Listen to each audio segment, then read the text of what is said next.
আসসালামু আলাইকুম রহমতুল্লাহি ওবরাকাতু।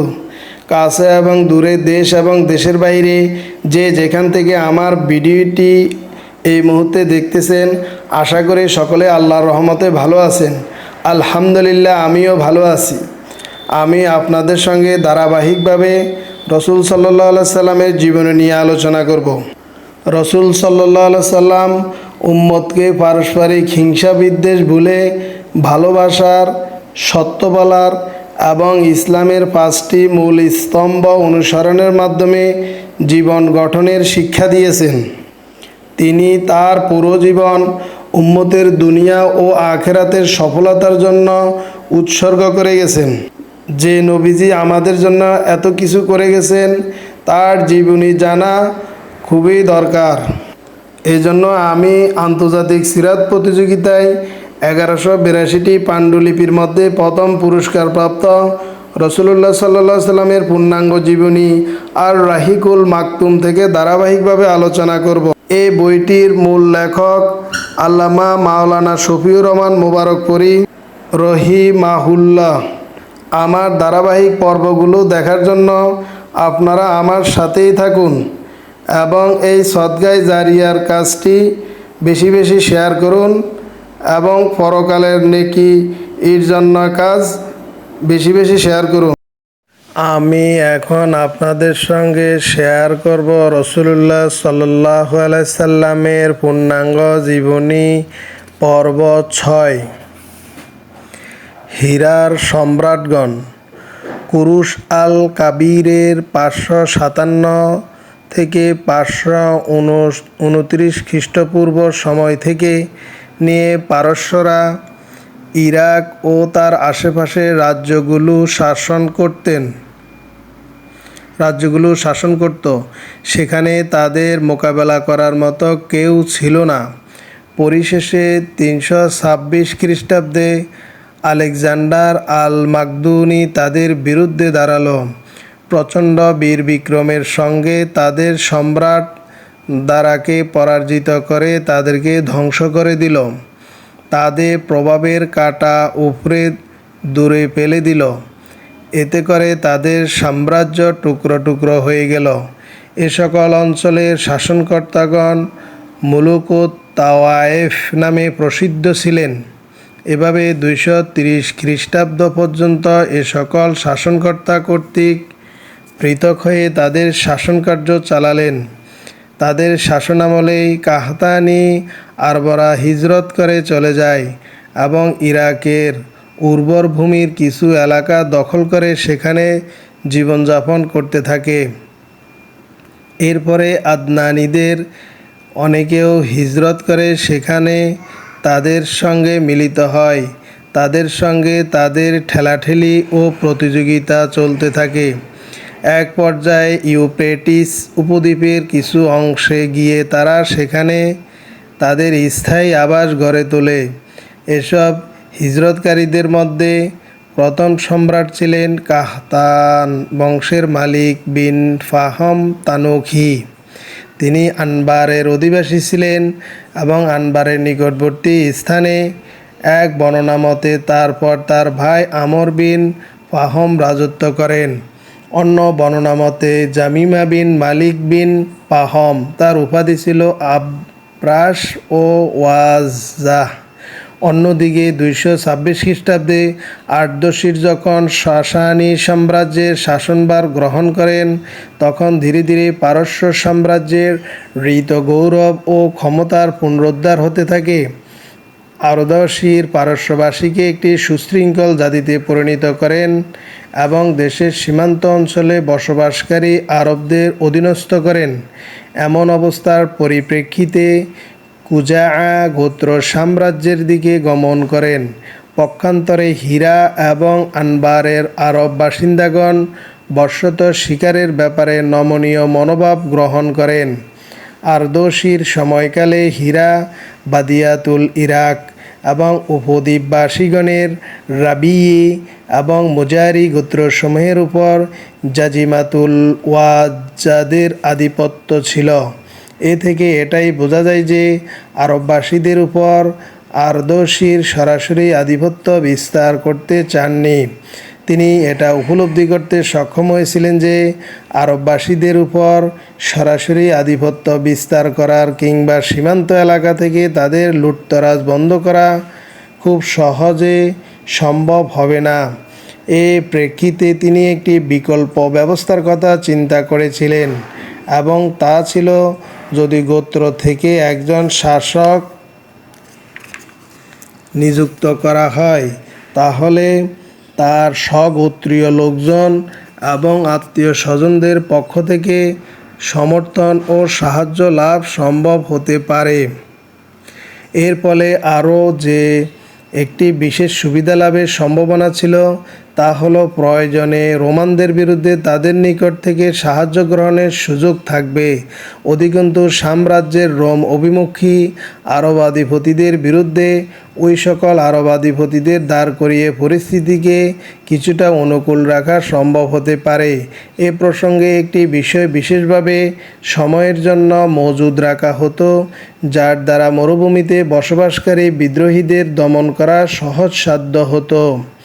268 খ্রিস্টাব্দের সময়সীমার মধ্যে জাজিমা মৃত্যু মুখে পতিত হন এবং আমর বিন আদি বিন নাসর লাকমি 268 থেকে 288 খ্রিস্টাব্দ তার স্থলাভিষিক্ত হন। তিনি ছিলেন লাখম গোত্রের প্রথম শাসনকর্তা ও তিনি সর্বপ্রথম ইরাকে স্বীয় বাসস্থান হিসাবে গ্রহণ করেন এবং সাবুর আরদোশির এর সমসাময়িক। এরপর কুবাজ বিন ফাইরুজের 448 থেকে 531 খ্রিস্টাব্দ যুগ পর্যন্ত হীরার উপর লাখমিদেরই শাসন কায়েম ছিল। কুবাজের সময় মাজদাকের আবির্ভাব ঘটে।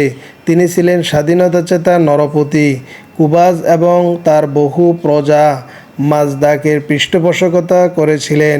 কুবাজ আবার হীরার সম্রাট মঞ্জির বিন মাউস সামাইয়ের 512 থেকে 554 খ্রিস্টাব্দ নিকটে মর্মের সংবাদ প্রেরণ করেন যে তিনি যেন সেই ধর্ম গ্রহণ করে নেন। কিন্তু মঞ্জির ছিলেন যথেষ্ট আত্মমর্যাদা বোধসম্পন্ন প্রকৃতির ব্যক্তি। প্রেরিত পয়গামের কোনো গুরুত্ব না দিয়ে তিনি তা প্রত্যাখ্যান করেন। এর ফল এটা দাঁড়ায় যে কুবাজ তাকে তার পদ হতে অপসারণ করে তার স্থানে মাজদাকের এক শিষ্য হারিস বিন আমর বিন হাজর ফিন্দির হাতে হীরার শাসনভার অর্পণ করেন। কুবাজের পর ফারস্যের রাজ্য শাসনভার এসে পড়ে কিসরা আনুশেরওয়ার 531 থেকে 578 হাতে। ওই ধর্মের প্রতি তার মনে ছিল প্রবল ঘৃণা। তিনি মাজদাক এবং অনুসারীদের এক বড় দলকে হত্যা করেছিলেন। তারপর পুনরায় মঞ্জিরের প্রতি হীরার শাসনভার অর্পিত হয় এবং হারিস বিন আমরকে তার দরবারে আগমনের জন্য আহ্বান জানানো হয়। কিন্তু তিনি বনি কালব গোত্রের দিকে পলায়ন করেন এবং সেখানেই বসবাস করতে থাকেন। মঞ্জির বিন মাউস সামার পরে নোমান বিন মঞ্জিরের 583 থেকে 605 খ্রিস্টাব্দ কাল পর্যন্ত হীরার রাজ্য পরিচালনার দায়িত্ব তারই বংশধরের উপর ন্যস্ত করেন। আবার জায়দ বিন আদি উবাদি কিসরার নিকট নোমান বিন মঞ্জির সম্পর্কে মিথ্যা অভিযোগ করলে কিসরা রাগান্বিত হয়ে নোমানকে নিজ দরবারে তলব করেন। নোমান গোপনে বনি সাইবাহন গোত্রের দলপতি হানি বিন মাসুদের নিকট গিয়ে নিজ পরিবারের সদস্যবৃন্দ এবং সহায় সম্পদ তার হেফাজতে দিয়ে কিসরার নিকট যান। কিসরা তাকে জেলখানায় আটক করে রাখেন এবং সেখানেই তিনি মৃত্যুমুখে পতিত হন। এদিকে কিসরা নোমানকে কয়েদখানায় আটকের পর তার স্থানে ইয়াজ বিন কাবিসা তাইকে হীরার শাসনকর্তা নিযুক্ত করেন এবং হানি বিন মাসুদের নিকট থেকে নোমানের রক্ষিত আমানত তলব করার জন্য নির্দেশ প্রদান করেন। কিছুটা সূক্ষ্ম মর্যাদা সম্পন্ন লোক হানি তলবি আমানত প্রদান করতে শুধু যে অস্বীকারই করলেন তাই নয়, বরং যুদ্ধ ঘোষণা করে বসলেন। তারপর যা হওয়ার তাই হলো। ইয়াস নিজের সুসজ্জিত বাহিনী, কিসরার বাহিনী এবং মুরজাবানের পুরো বাহিনী নিয়ে অগ্রসর হলেন মোকাবিলা করার জন্য। জুকার নামক ময়দানে উভয় দলের মধ্যে ভীষণ যুদ্ধ সংঘটিত হয়। এই যুদ্ধে বনি সায়বাহন বিজয়ী হন এবং পারস্যবাসী অত্যন্ত শোচনীয়ভাবে পরাজয় বরণ করেন। ইতিহাসে এই যুদ্ধ অতি গুরুত্বপূর্ণ, এ কারণে যে আজমিদের বিরুদ্ধে আরবিদের এটাই ছিল প্রথম বিজয়। এই ঘটনা সংঘটিত হয়েছিল রাসূল সাল্লাল্লাহু আলাইহি সাল্লামের জন্মের পর। ইতিহাসবিদরা এই যুদ্ধের সময়কাল নিয়ে মতভেদ করেছেন। কেউ বলেছেন রাসূল সাল্লাল্লাহু আলাইহি সাল্লামের জন্মের অল্প কিছু কাল পর, অথচ হীরার উপর ইয়াসের আধিপত্য লাভের অষ্টম মাসে রাসূল সাল্লাল্লাহু আলাইহি সাল্লাম দুনিয়াতে আসেন। আবার কেউ বলেছেন নবুয়তের কিছুকাল পূর্বে, এটাই সঠিকতার নিকটবর্তী। কেউ বলেছেন নবুয়তের কিছুকাল পর, কেউ বলেছেন হিজরতের পর, কেউ বলেছেন বদর যুদ্ধের পর ইত্যাদি। ইয়াসের পর কিসরা এক ফার্সিকে হীরার শাসনকর্তা নিযুক্ত করেন। তার নাম আজাদবাহ বিন মাহিব ইয়ান বিন মেহরা বান্দাদ। তিনি 17 বছর 614 থেকে 631 খ্রিস্টাব্দ পর্যন্ত শাসন করেন। কিন্তু 632 খ্রিস্টাব্দে লাকদিমদের অধিকার পুনরায় প্রতিষ্ঠিত হয় এবং মঞ্জির বিন নোমান মারুব নামক এই গোত্রের এক ব্যক্তি শাসন কাজ পরিচালনায় দায়িত্বভার গ্রহণ করেন। কিন্তু এ দায়িত্ব পালনের সময়ানুক্রমে যখন সবেমাত্র অষ্টম মাস অতিক্রান্ত হয়েছিল, এমত অবস্থায় তখন ইসলামের বিশ্ববিশ্রুত বীর কেশরী সিপাহসালার খালিদ বিন ওলীদ ইসলামের উপসে পড়া প্রবহমান প্লাবন ধারার অগ্রদূত হিসেবে হীরায় প্রবেশ করেন। আজকে এই পর্যন্তই। আপনারা সদকায়ে জারিয়ার এই ভালো কাজটিকে উৎসাহিত করার জন্য, সদকায়ে জারিয়ার নেকি পাওয়ার জন্য ভিডিওটি একে অপরের নিকট বেশি বেশি শেয়ার করুন এবং আমার পরবর্তী পর্বের ভিডিওটি পাওয়ার জন্য সকলেই আমার পাশেই থাকুন। সবাই ভালো থাকবেন, সুস্থ থাকবেন। আল্লাহ হাফেজ।